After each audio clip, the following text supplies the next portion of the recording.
गजब के कमर लचके छौरी पतर की के ठोस म्यूजिक रिकॉर्डिंग स्टूडियो सिवाई पट्टी। गजब के कमर लचके छौरी पतर की के गजब के कमर लचके आइलू नाचे खातिर बंगाल छोरी के आइलू नाचे खातिर बंगाल छोरी के गजब के कमर लचके छौरी पतर की के गजब के कमर लचके छौरी पतर की के बुढ़बो न जल देखे एक टके ढोरी के बुढ़बो न जल देखे एक टके ढोरी के गजब के कमर लचके छौरी पतर की के गजब के कमर लचके छौरी पतर की के पतर की के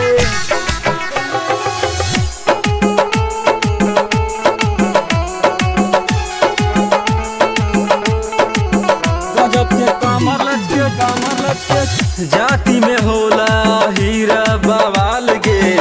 काट के चल जइहे गोरे गोरे गाल के गोरे गोरे गाल के गोरे गोरे गाल के जाति में होला हीरा बवाल गे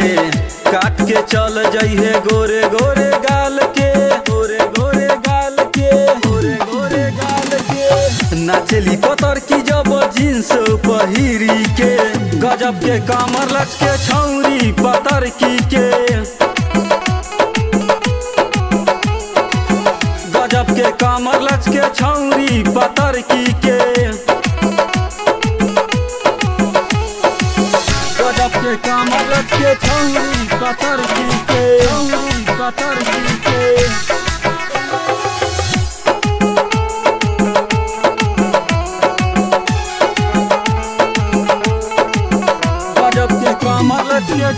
गरमी में छोरे पसीना त बेसी हो